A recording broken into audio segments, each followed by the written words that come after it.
భూసార పరీక్షలు ఎప్పటికప్పుడు చేయించుకోవాలని ముఖ్యమంత్రి చంద్రబాబు తెలిపారు.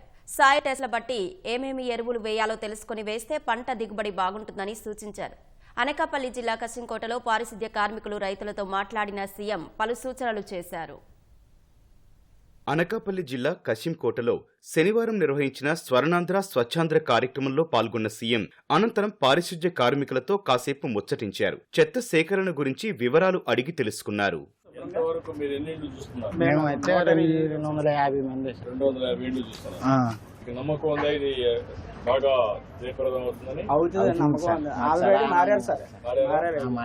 ఎక్కడ బాటిల్ పడితే అక్కడ బాటిల్ పడిపోతే ఆ బాటిల్ తీసుకొచ్చి శతకేంద్రంలో వేసుకుంటాం. తర్వాత వీళ్ళు తీసుకొచ్చి సామాన్ల గట్లకి అమ్ముతూ ఉంటారు. ఇప్పుడు తడి చెత్త మాత్రం కంపల్సరీ ఇక్కడ మన ఇప్పుడు ఫంక్షన్ జరిగి అనుకోండి, ముందుగా మనకు వచ్చి చెప్తారు ఫంక్షన్ జరుగుతుందంటే తడి చెత్త పొడి చెత్త పక్క గట్టిలాగా సపరేట్ గా డొక్కలు ఎడతాం సార్. దానివల్ల అవి సపరేట్ అయిపోయిన వల్ల ఈ తెచ్చి మళ్ళీ ఇక్కడ ఎట్టుకొని మళ్ళీ సపరేట్ చేసుకుంటాం. పారిశుద్ధ్య కార్మికులతో కలిసి సీఎం చెత్త నుంచి సంపద తయారీ కేంద్రాలు, కంపోస్టు యార్డుకు వెళ్లారు. తడి చెత్తతో ఎరువును తయారు చేసే విధానాన్ని అడిగి తెలుసుకున్నారు. తడి చెత్త అనేది స్మెల్ గా నీచు వాటర్ స్మెల్ ఈగలే వస్తాయి కదా సార్. ముందుగా బయట పెట్టి నాడపిట్లో వేయడం వల్ల ఏంటంటే ఈ స్మెల్ నీచు వాటర్ అంతా పోయి గ్యాసెస్ కూడా రిలీజ్ అవుతాయి సార్. ఈ హోల్స్ ద్వారా గ్యాసెస్ పోతాయి. 40 days పడుతుంది సార్. 40 days అనేది పోయిన తర్వాత సాధారణ ఎరువు కింద రెడీ అవుతుంది సార్. 40 రోజుల తర్వాత మనం సంపద తయారీ కేంద్రంలోకి షిఫ్ట్ చేసుకుంటాం సార్.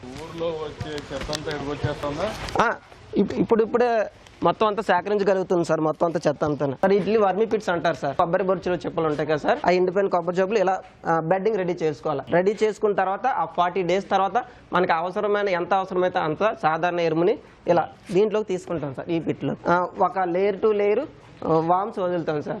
ప్రతి దాంట్లోనూ మొత్తం మీద 8 kgs వామ్స్ పడతాయి సార్. వామ్స్ అంటే మాకు ఇంతకు ముందు ఒకసారి ఇచ్చారు సార్. ఆ వచ్చిన తర్వాత నుంచి మేమే ఇంకా దాన్ని ఎలా ప్రొడ్యూస్ చేసుకుంటూ ఇప్పుడు ఇలా రెడీ అయిపోయిన తర్వాత ఇది 50 నుంచి 60 వేలు పడతాయి సార్ రెడీ అవ్వడానికి. అప్పుడు రెడీ అయిపోయిన తర్వాత మేము జల్లించుకుంటాం సార్. ఇక్కడే జల్లించుకున్నప్పుడు వచ్చిన వామ్స్ ని మళ్ళీ ఇంకో దాంట్లోకి వేసుకుంటాం సార్. ఆ విధంగా మేము కంటిన్యూ అవుతుంటాం. ప్యాక్ చేసి సార్ ఇందులో ప్యాక్ చేసుకొని నర్సరీస్కి రైతులకి మేము సేల్ చేస్తాం సార్. ఇక్కడ రైతు కూడా ఉన్నారు సార్. మనకి ఇనుప మొక్కలు వేరేగా, సీసాలు వేరేగా, బాటిల్స్ వేరేగా, బ్యాగ్ సంచులని, క్లాత్స్ అని వేరేగా, ఈ వేస్ట్ అని ఇందులో పెడతాం సార్. ఈ విధంగా ఎక్కువ అమౌంట్ రావడానికి సోర్స్ ఉంది సార్. ఇది నెలకు సార్ ఒక 8,000 వరకు వస్తుంది. 12,000 అంటే ఒక 20,000 వరకు 2,000 ఎలా రొటేషన్ చేసుకుంటాం సార్. 6 సార్. సార్ అలా నాకు స్వర్ణాంధ్ర స్వచ్ఛాంధ్రలో కింద అవార్డు కూడా వచ్చింది సార్. డిస్ట్రిక్ట్ బెస్ట్ అవార్డు వచ్చింది సార్.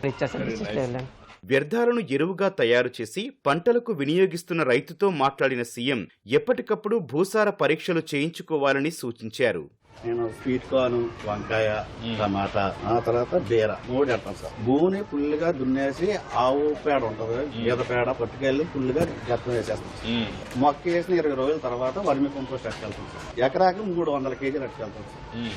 300 kgలు 2 టన్నుల కింద వేస్తాం సార్. అంటే నువ్వు కెమికల్ ఫెర్టిలైజర్ ఏమేమి సార్ కెమికల్ కానీ యూరియా అన్నది వాడడం sir.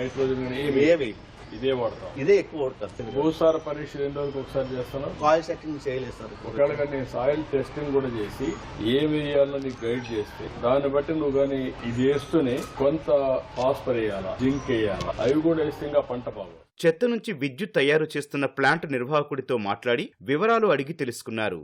Jindal waste energy plant sir, Visakhapatnam plant sir. ఇప్పుడు 15 మెగావాట్ జనరేట్ చేస్తున్నాం సార్. డైలీ 1250 tons వస్తున్నాయి సార్. మన అనకాపల్లి డిస్ట్రిక్ట్ నుంచి కూడా 50 tons పర్ డే వస్తున్నాయి సార్. మాకు 1250 సార్. ఇప్పుడు సార్ ఎక్స్పాన్షన్కి వెళ్తున్నాం సార్ 6.5 మెగావాట్. అప్పుడు మాకు ఒక రోజుకి 1500 to 1600 tons కావాలి సార్. వల్ల ఇప్పుడు విజయనగరం, శ్రీకాకుళం, అముదాల్ వలస, నెల్లిమల్ల ఆ ఏరియాలో ఉన్న మొత్తం చెత్త మాకే వస్తున్నాయి సార్.